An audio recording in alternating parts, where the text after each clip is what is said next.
seconded by at least Mr. Mondelli, and his motion has come out. That's a case from March of 2024, and I think Judge Glanville's ruling predated that.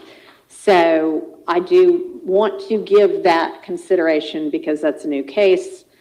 I've looked at the case. I've looked at other cases about videos and lyrics. If anybody, I don't think I necessarily need argument, but if anybody wants to make argument, I'm willing to listen. With no love in the building, what do you think? I've already looked at the law on it. I've looked at the motion, the response, the previous order, the case, and other law. The previous order?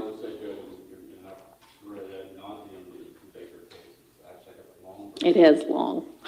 And still, I'm not saying it is a blanket rule as to whether video should or shouldn't come in, but certainly you still need to have a 401, 403, 404 determination, which I think it would be incumbent upon the state to come in, show those videos pre-trial, and determine whether they are admissible or not, what's the relevancy of it, whether it's more prejudicial than beneficial, and therefore have the court determine per each video should it come in. Okay.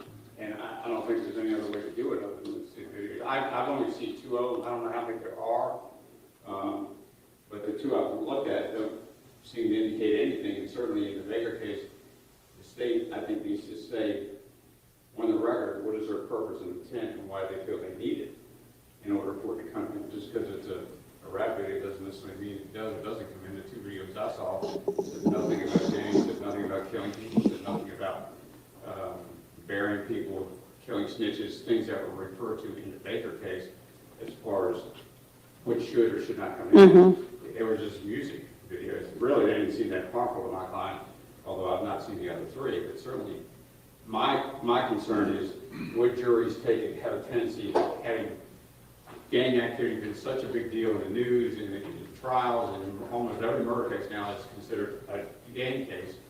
Does that in itself become prejudicial when the jury was to hear, oh, they're all rap videos, and it automatically assumes that a rap video or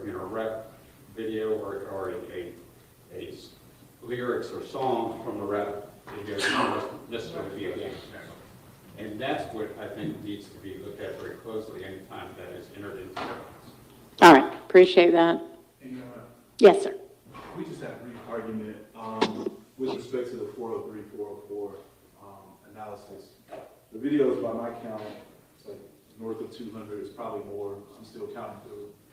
All of those videos, obviously, are not relevant to this case at this juncture. My client is not a rapper. He does not appear in any videos that we've seen. He's neither mentioned in any of the videos that I've seen. None of the alleged conduct that he was purported to have participated in is mentioned in these videos. And so under that analysis, it just seems like overkill. It seems like the probative value, I don't see any at all whatsoever with respect to my client. I don't know with respect to the other clients. I don't know their status, if they are rappers or not. I know my client's not. But the potential for the jury to just kind of lump him in with what's rapped about, I think is very high. Additionally, Your Honor, there's the argument that, lyrics are not literal. What's rapped about in a music video doesn't mean that you did it personally. Right.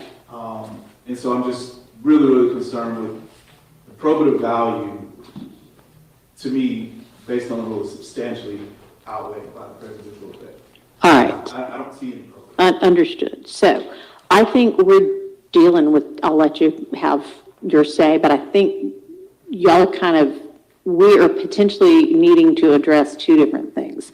I read these motions as I would like a blanket exclusion of any rap videos or rap lyrics because Baker says that should never come in.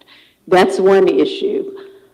Y'all now seem to be saying there may be particular videos or particular snippets of rap lyrics that don't meet either 401 or 403. It is incumbent upon you, if you believe that, to file a motion in limine. The deadline for filing motions in limine already passed. Lucky for y'all, we've moved the trial date. I do not, since we are going to be starting this trial from scratch, want to be litigating what should be motions in limine about the admissibility of specific evidence during the trial. We now have more than sufficient time to litigate the admissibility of everything beforehand, but the defense is in possession of all of the evidence, right, State? Yes? Okay. It is incumbent upon the defense to identify what specific evidence they think is either not relevant or so overly prejudicial that it's substantially more prejudicial than probative. I'm going to give y'all yet a third motion in limine deadline. Anything not filed by that date, I mean, I'm just not going to entertain it, okay? Y'all know what you're supposed to do, so I'll get to what that deadline's going to be in a minute. But right now, let's focus on kind of what I am reading as more of just kind of blanket, this shouldn't come in because it is RAP related.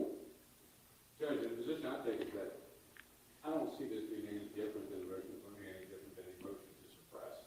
We have part of it on the court, the state wants to use those. They come into the court, show us which videos they want to use, and the court make a determination as to whether that's probative, whether it's relevant or not.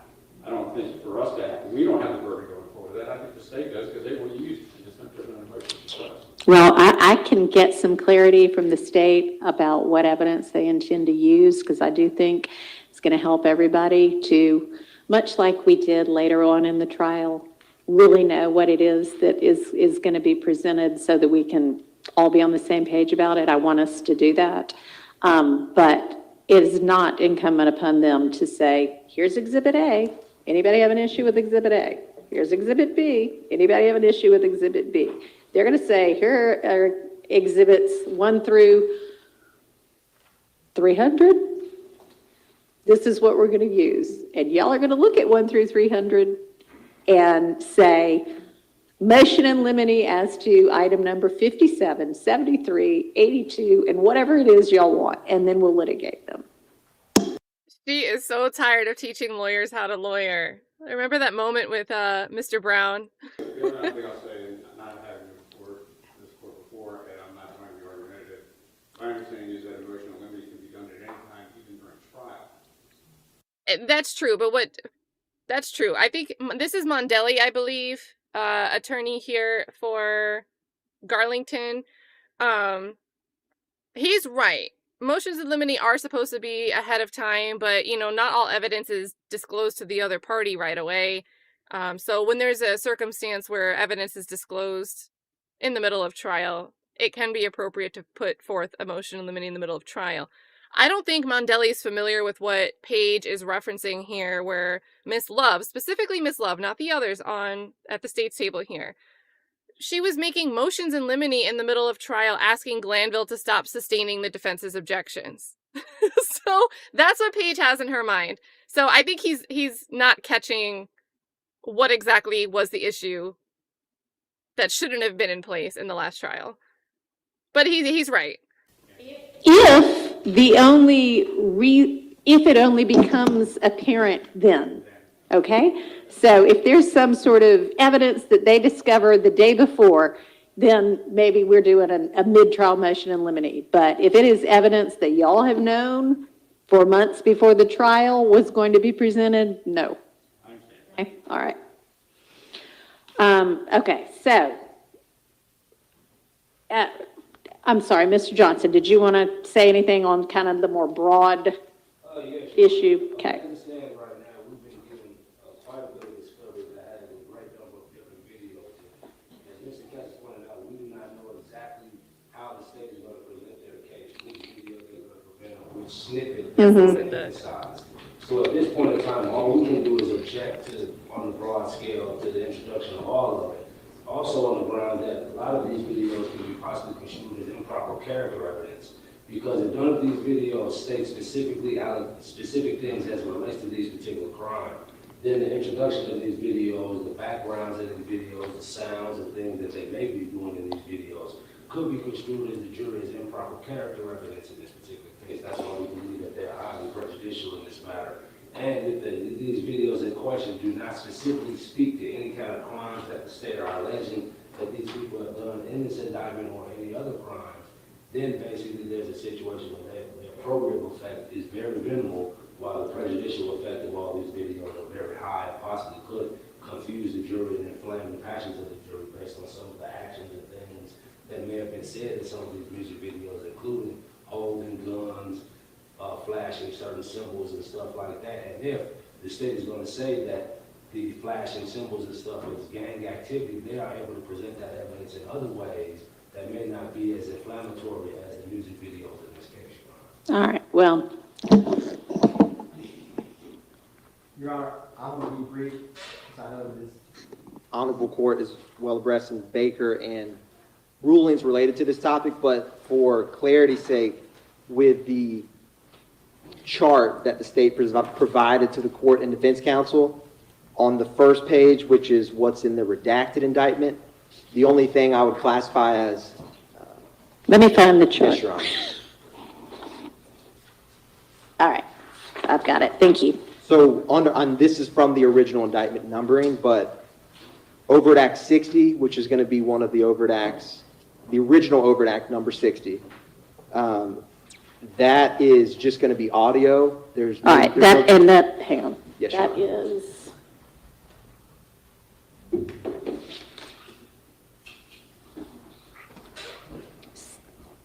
so this is the 4-page chart? Correct, Your Honor. Okay, I'm looking at the right one, and we're looking at what is item 21, Correct, Your Honor. overt act 60, okay. And for number 23, 2 down, there's no gun flashing or anything like that. It has a music video. All right, so are both item 21 and item 23 going to be music videos? Only number 23, Your Honor. Some music videos. Only number 23, Your Honor. And the reason I addressed that is that a number of either previously litigated or ruled on are not going to be, the state's not intending to introduce, so I wanted to make the court and defense, which this chart endeavors to do, narrow the universe of what would be classified as, a rap video that would fall under like Baker analysis. The only other one, Your Honor, that comes close is if you go to the 4th page on this chart, it's number 13 on that last page. Original overt act 95. That's a very short clip, which the court is aware of these exhibits from. Right. But I also wanted to highlight for the court, just for note purposes, that all 3 of these, and I'll start with in order, Your Honor. So going back to number 21 on this chart, overt act 60, in the November 27th of 2023 order by the Honorable Chief Judge Glanville, page 34, number 5 is the one addressing that. And for number 23, Your Honor, which was originally overt act 78, if you go one page over to page 35, number 14 is that song. And then in relation to the very last one, overt act 95, on page 4 of our chart, the number is 13. In that order is page 36, number 18. Okay. All right. All right. Do you have any argument with regard to the broad holding of Baker and if and whether it applies to this case? Your Honor, just quite succinctly, and I know the court is aware of this quite significant difference is that Baker was a malice murder trial, felony murder. It did not have street gang charges or evidence the state needed to prove to meet that, and it also didn't have racketeering or RICO charges. I think that is a quite significant factor that distinguishes the fact pattern in Baker, where that single video became a huge focus of that case, which was specifically addressing malice and felony murder, whereas in this case, there is a lot of other relevant admissible purposes, such as association, a number of things that are unique for the street gang charges and the RICO charges. All right, thank you. Yes, Your Honor. All right, so my reading of Baker and case law surrounding rap lyrics in the context of a gang or RICO case versus in the context of a case that's not a RICO case or not a gang case, I do think there are some distinctions, and I think that's significant that Baker was not that type of a case at all. I am going to deny the motions in limine to the extent they are arguing that either because it's a rap video or because it's rap lyrics, So wait for 403. it should be excluded from the trial. I am going to give y'all an opportunity to file motions in limine specific to items of evidence in this case, and it may be that a particular item of evidence, which happens to be a rap lyric or a rap video, might not be admissible, but we'll hold that for another day after we know what it is we're talking about with specificity. So no broad stroke exclusion of lyrics or videos as Okay, evidence. there but is, on the Mr. table for Eppinger has particularized filed, or on exclusions. his behalf has been filed, a motion in limine to bar the state from using particular language, including the words victim and crime. And I'm going to deny that motion. It'll be for the attorneys to, it'll be clear from the instructions that what is alleged still needs to be proven, and if not proven, acquittal is required. And it'll be up to the lawyers to do their lawyering to convince the jury one way or another with regard to what the evidence is. There's a motion in limine to prohibit the use of potentially prejudicial photographs, but I can't really make a ruling on that unless I know what photographs there are. I think this is talking about, it says crime scene photos or autopsy photos. Specifically, Your Honor, is there anything that I need to be looking at? for clarification, Sure. we believe that the state will possibly attempt to introduce photographs involving Officer Rogers and Officer Johnson. Okay. More specifically, Officer Rogers in this case, the individual who was shot, and the police officer was allegedly shot in this matter by Mr. Eppinger. So we do believe that they may intend to introduce photographs of him as well as possible operating room videos and things of that nature, which we believe would be improper in this case. All right. So has the state, this chart, it tells us what overt acts are still, I guess, at issue and what evidence is going to come in with regard to them. Do we have a chart of, and I know we have a witness list, do we have an evidence chart yet of the evidence that y'all think you're going to use for? No. Okay. Now that we have all this extra time, can we get one? Okay.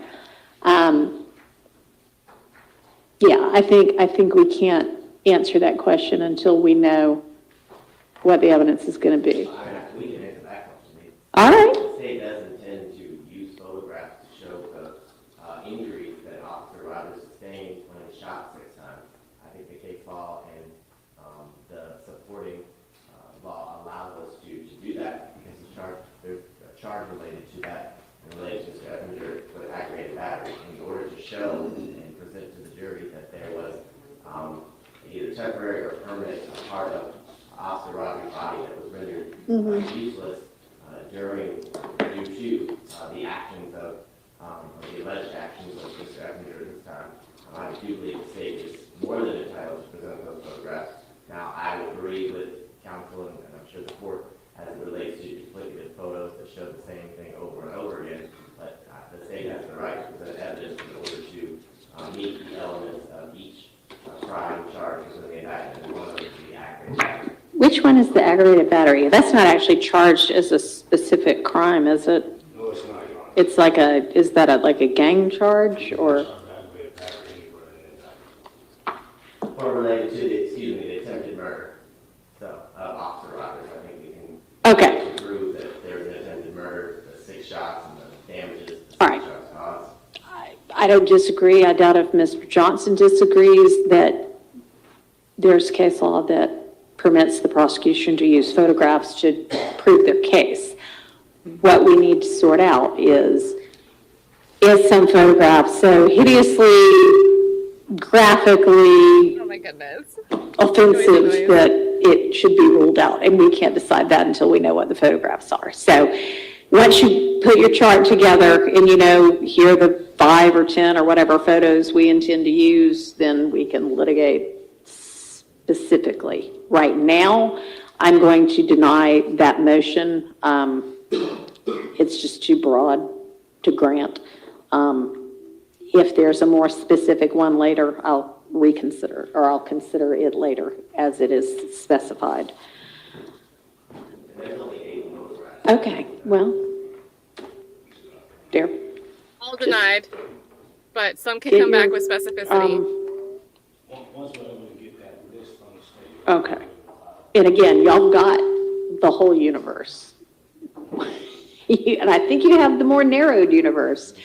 But if we've all got it in some sort of a list or chart form specifically, then we can do the litigation that we need to do and then move on through the trial with an expeditious approach. All right, there is also Mr. Eppinger filed a motion in limine to limit testimony of state's witnesses. All righty, thank you.